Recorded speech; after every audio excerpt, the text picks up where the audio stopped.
बिस्मिल्लाहिर्रहमानिर्रहीम। अस्सलाम वालेकुम। ईद की आमद है, आप लोगों को ईद मुबारक हो और इंशाल्लाह अल्लाह करे कि आपके अपने प्यारों के साथ अच्छी ईद गुजरे और मुल्क के लिए भी अच्छी ईद साबित हो। जो आपके इर्द गिर्द हैं उनका ख्याल रखिएगा ज़रूर, क्योंकि यकीनन आप रखते होंगे।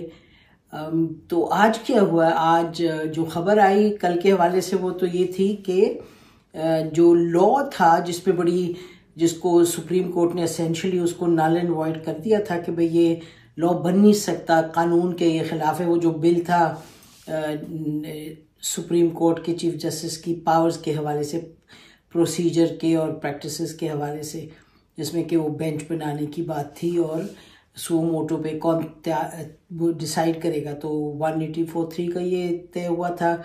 उस बिल में ये प्रपोज था कि 3 मेंबर बेंच होगा और वो डिसाइड करेगा। तो सुप्रीम कोर्ट चीफ जस्टिस साहब ने और उनके जो 8 लोग थे, यानी कि टोटल ऑफ 8 जजेस, उन्होंने ऑनरेबल जजेस उन्होंने कहा कि जी नहीं, this is against the law, federal legislative list allow नहीं करती, इसलिए this can't be made into law. लेकिन पार्लियामान ने, आपको जैसे मालूम है, उन्होंने पोजीशन ली, उन्होंने कहा जी लॉ तो बनेगा, और बन गया। गैजेटेड नोटिफिकेशन आ गई, सो नाउ दैट्स लॉ। तो पूछा जा रहा था हमसे कि भाई इसका बनेगा क्या। तो देखिए, इसमें तो 2 ही चीज़ें हैं। एक तरफ ये है कि इस पर फिर यकीनी तौर पे कोई पटिशन ले आएगा और इसको स्टे फिर से दे देगा सुप्रीम कोर्ट। बेंच सुप्रीम जो वो स्टे देगा, फिर ये मामला उस तरफ जाएगा, कशीदगी की तरफ, और 2 डिविजन्स क्लियरली सामने आ जाएंगी। अब ये याद रखिएगा कि जो पार्लियामान है, जो जस्टिस काजी फैज ईसा साहब है, उन्होंने कह दिया कि जी पार्लियामान जो है that's the law maker, that's the law giver. तो अगर पार्लियामान ने ये लॉ बनाया तो बस ये फिर लॉ है। हालांकि जाहिर है सवाल तो उठता है कि जो फेडरल लेजिस्लेटिव लिस्ट है उसमें सुप्रीम कोर्ट की पावर्स को आप आगे पीछे नहीं कर सकते। तो ये कहा जाता है कि जी पावर्स नहीं इन्फ्लुएंस हो रही, लेकिन 184(3) जो है उसकी अपील का राइट ये लॉ देता है। तो फिर उसकी जो सुप्रीम कोर्ट का जो जुरिस्डिक्शन है वो बढ़ जाती है। तो स्पेसिफिकली लेजिस्लेटिव जो लिस्ट है उसमें ये है कि जुरिस्डिक्शन की एक्सपेंशन जो है वो ये नहीं किया जा सकता through rules and through just simple parliament के एक्ट से। वो उसके लिए 2/3 आपको चाहिए, यानी कि आप आइन में तरमीम करें। तो बहरहाल लेकिन ये आपके सामने जो कुछ हुआ है, और ये ऐन मुमकिन है, हम ये कहते चलें कि ऐन मुमकिन है कि जो ये जस्टिस काजी फैज ईसा साहब है और जस्टिस सरदार, यानी कि there are 3 people who are senior most. तो पहले तो वो चीफ जस्टिस साहब, उनकी तो पोजीशन क्लियर है, उन्होंने तो इसको स्ट्राइक डाउन किए।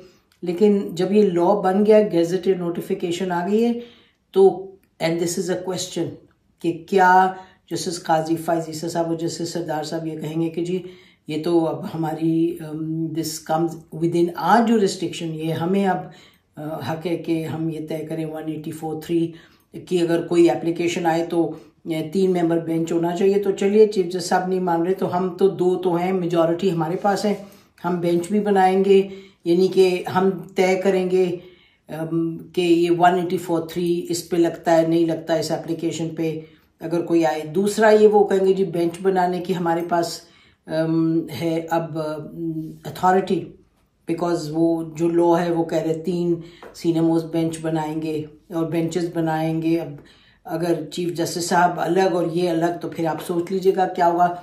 अंदर ही जो तसादुम है वो एक और ही लेवल पर चले जाएगा with in the supreme court. तो उसको हम रूल आउट नहीं कर सकते। That is certainly one possibility.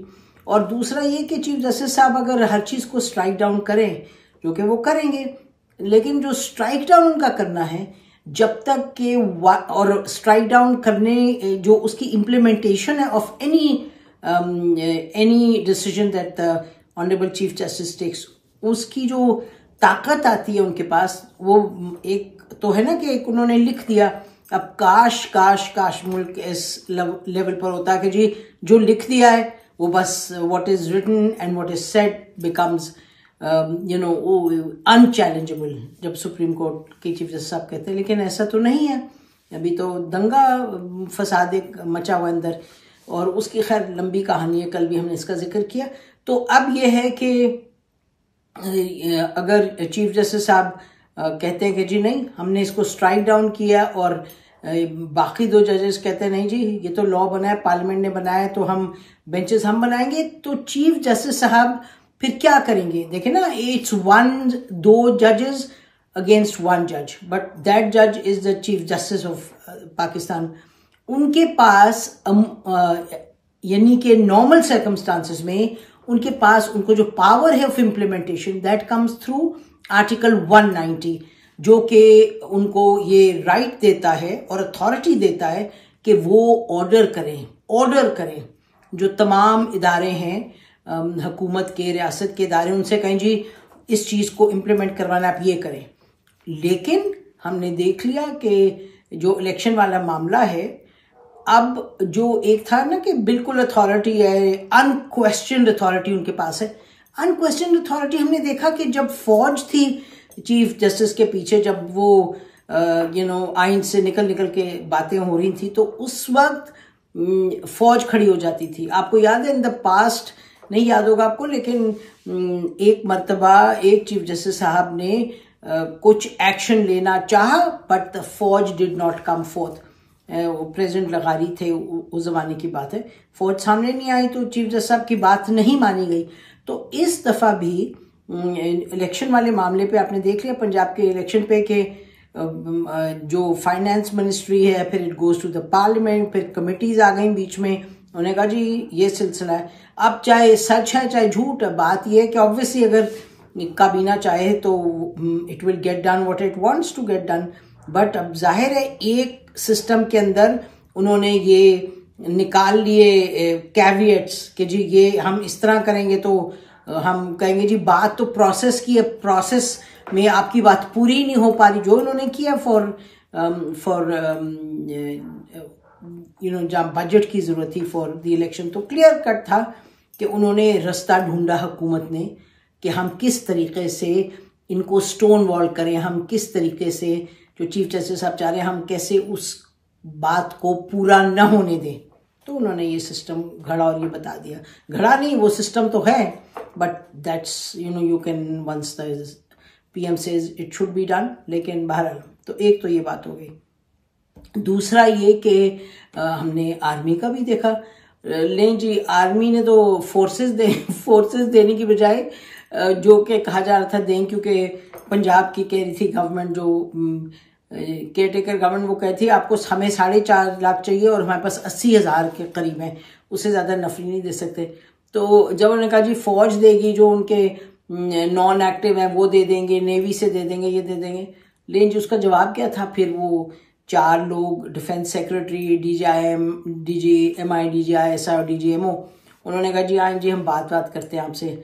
अब कुछ खबरें ये हैं कि वहाँ GHQ में बात हुई, कोई पिंडी में बात हुई, किसी ने कहा चीफ जस्टिस साहब के चेंबर में बात हुई, हमें मुस्तनद नहीं पता। हमें ये पता है कि it was either in the chamber और it was in Pindi, but जहाँ भी बात हुई उस बात का नतीजा आपके सामने के चीफ जस्टिस साहब उस दिन फरमा रहे थे, ओह हमें तो पता ही नहीं इतने बुरे हालात हैं, हालात तो इतने बुरे हैं, अच्छा इतने बुरे हैं कि फिर हमें तो किसी ने बताया नहीं। फिर तो चीफ जस्टिस साहब कह रहे हैं कि जी आप मामला जो है उसको आप ले जा सकते हैं अगली ईद के बाद, हज के बाद। तो इस पे भी हम कहते चलें कि I am a little surprise के बहुत से लोग कह रहे हैं कि जी चीफ जस्टिस साहब इतने अड़े हुए बिल्कुल नहीं है। वो एक तरीके से कह रहे हैं जी मेरी जजमेंट है in it's in the field, लेकिन दूसरा उन्होंने कह दिया इन सो मेनी वर्ड्स कि जी ये भी हो सकता है, ये भी हो सकता है। तो बहरहाल लुब्बे लुबाब इसका ये है कि चीफ जस्टिस साहब के पास अब वो अथॉरिटी नहीं है to enforce what he is saying, because जो इदारे हैं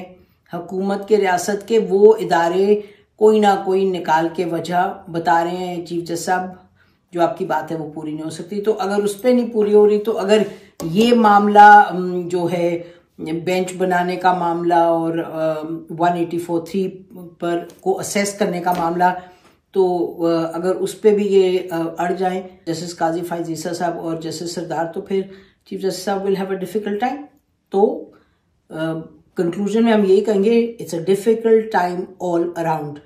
लेकिन आप अल्लाह से बहुत दुआ करें, अपनी ईद मनाएं, प्यारों के साथ वक्त गुजारें, आपकी माएँ जिंदा हैं तो उनको एक एक लम्हा उनके साथ गुजारें। और बहुत बहुत ईद मुबारक आपको हमारी तरफ से। खुदा हाफिज़। पाकिस्तान हमेशा जिंदाबाद।